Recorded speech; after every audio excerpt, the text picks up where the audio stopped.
Bonjour à tous, aujourd'hui je vais vous présenter les différents modèles qui décrivent la lumière. Nous avons déjà vu les ondes mécaniques, donc voici un exemple. Eh bien, il faut savoir que la lumière, ça peut également être vu comme une onde lumineuse.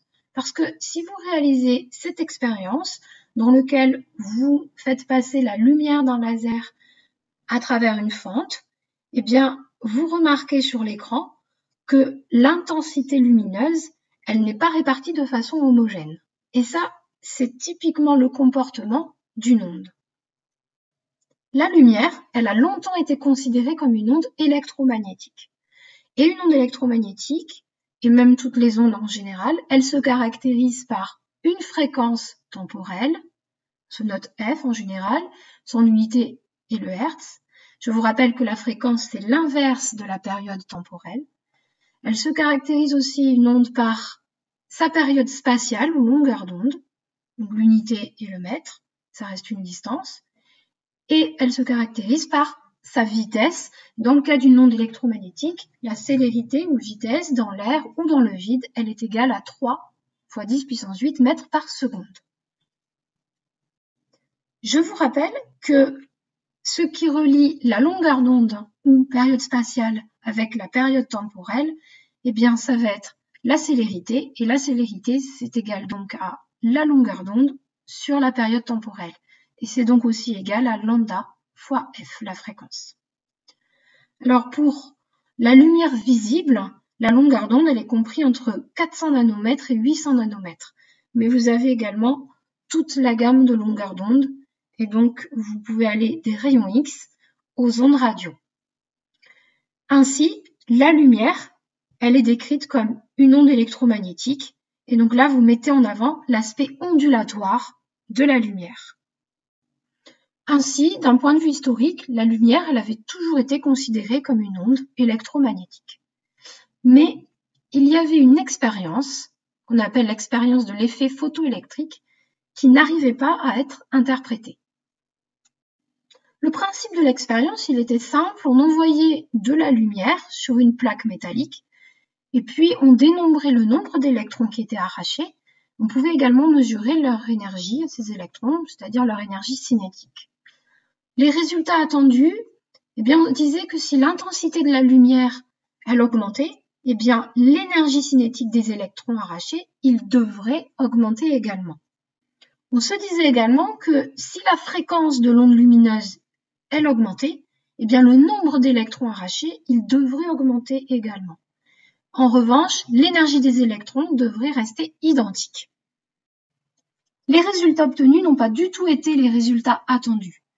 Ils se sont rendus compte que l'onde lumineuse, elle devait avoir une fréquence minimale, dite fréquence seuil, à partir duquel on observait des électrons arrachés à la plaque de métal. En dessous de cette fréquence, il ne se passait rien. Ensuite, si on augmentait la fréquence et qu'on dépassait cette fréquence seuil, eh bien, il se rendait compte que l'intensité de l'onde lumineuse, quand elle augmentait, ça faisait aussi augmenter l'intensité du courant détecté sur les plaques et donc le nombre d'électrons arrachés. Mais en revanche, l'énergie des électrons, elle restait inchangée. Et ça, on n'arrivait pas à l'expliquer, en tout cas pas avec le modèle qui définit la lumière comme une onde. En revanche, quand la fréquence de l'onde lumineuse, elle augmentait, eh bien l'énergie des électrons arrachés, elle augmentait. Ça non plus, ça n'était pas logique. En tout cas, ça n'était pas cohérent avec le modèle où la lumière est une onde lumineuse. Alors, il a fallu attendre l'interprétation donnée par Albert Einstein, et d'ailleurs, ça lui a valu son premier prix Nobel. Il a dit que la lumière, c'était une onde lumineuse, mais que ça pouvait aussi être vu comme un flux de photons, c'est-à-dire un flux de particules de masse nulle, mais qui possède chaque particule, en tout cas, une énergie, E, proportionnelle à la fréquence de l'onde lumineuse. Maintenant, nous avons un deuxième modèle associé à la lumière. La lumière, elle peut être décrite comme un ensemble de particules, appelées photons, et à chaque fois que vous utilisez ce deuxième modèle, vous mettez en avant l'aspect corpusculaire de la lumière.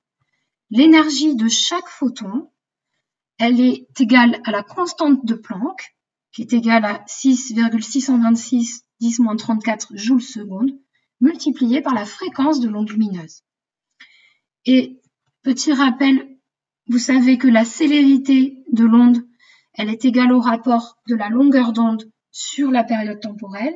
Donc c'est donc aussi égal au produit de la longueur d'onde et de la fréquence de l'onde lumineuse. Ainsi, vous pouvez aussi écrire que l'énergie d'un photon, c'est égal à la constante de Planck multipliée par la vitesse de la lumière divisée par la longueur d'onde. Ainsi, la lumière, on peut la définir à la fois comme une onde, et donc on va lui associer les caractéristiques d'une onde, c'est-à-dire la fréquence et la vitesse de propagation, et on peut aussi la définir comme une particule, et donc lui associer une énergie et une masse. Mais dans le cas du photon, cette masse est égale à 0. Et le fait qu'on puisse à la fois décrire la lumière comme une onde et comme une particule, c'est ce qui définit la dualité onde-corpuscule. Et le lien qu'il y a entre les deux, c'est la constante de Planck.